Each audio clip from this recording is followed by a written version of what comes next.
I never told anyone this story, mostly because I don't even know how to explain it. But I swear to God, this happened to me. It was about 2 years ago. I had just moved into this small house on the outskirts of town. It wasn't much, but it was cheap, and I liked the quiet. My backyard was surrounded by a tall wooden fence, and behind that, just a stretch of thick woods. No neighbors in sight, just trees and darkness at night. One night I was sitting in my living room watching TV when I heard this sound. It wasn't loud, just odd, like a soft, scratching noise coming from the backyard. I muted the TV and listened. Nothing, just the usual night sounds. I shrugged it off, thinking maybe it was a raccoon or something. But then, as I was about to turn the TV back on, I heard it again. A slow, deliberate scraping against the wood of my fence. My stomach dropped. It was too controlled to be an animal, like someone was testing the wood. I turned off all the lights inside and crept to the back window. I couldn't see much, just my dimly lit yard, the outline of the trees beyond the fence. Then right at the edge of the darkness, I saw it, a figure, tall, thin, standing just beyond the fence. It wasn't moving, just standing there, watching. I don't know how long I stood frozen, staring at it. I wanted to believe my eyes were playing tricks on me. But then, oh God, I still get chills thinking about this. He moved. He lifted his arm and I realized he was holding something. A long, thin object. A knife. I scrambled for my phone, but as soon as I looked back, he was gone. Just vanished into the woods. I called the police, of course. They came, searched the area, but found nothing. No footprints. No signs that anyone had been there. They told me it was probably just some drifter passing through. But I knew that wasn't true, because the next morning when I went outside to check the fence, I saw it. On the wood where the scraping sound had come from, there was something carved into it, a single word deep and jagged, like it had been done with a knife. Soon. I moved out 2 weeks later.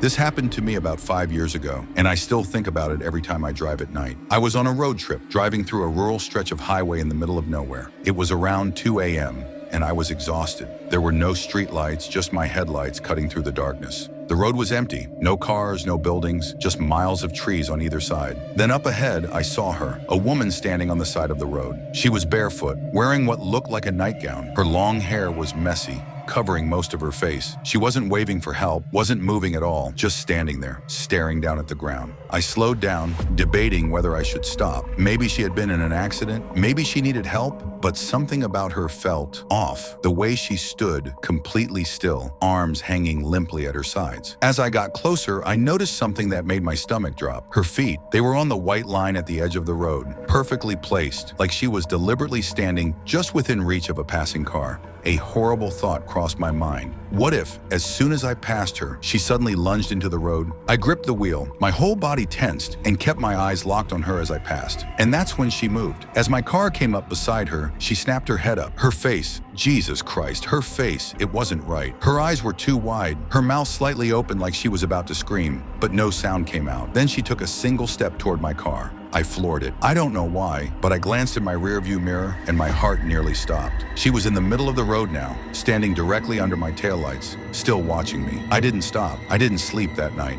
I drove straight through until morning, until I reached the next town. I told myself it was just some crazy woman, maybe on drugs, maybe lost. But the thing that still haunts me to this day, there were no reports of anyone matching her description, no missing persons, no accidents, nothing. It was like she was never there.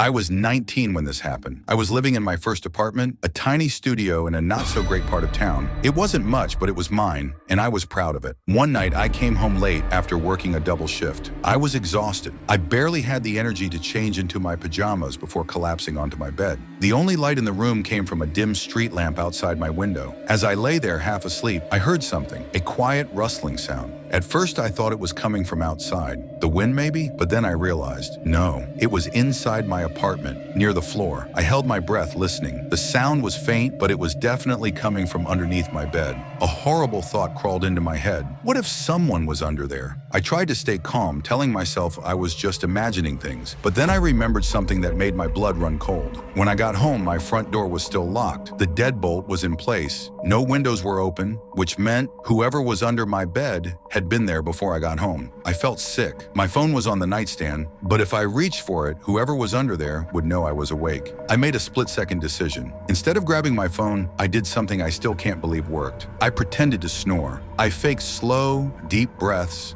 acting like I was deep asleep. And then, very, very carefully, I slid my hand under my pillow, where I kept my keys. For the next 5 minutes, I lay there listening. The rustling had stopped. Was whoever it was waiting for me to fall asleep? I couldn't risk it. In one swift motion, I rolled off the bed, grabbed my keys, and bolted for the door. I didn't look back. I didn't breathe. I just ran. I burst into the hallway and slammed the door behind me. My hands were shaking so bad I could barely get the key into the lock. And then I heard footsteps, slow, shuffling, coming from inside my apartment.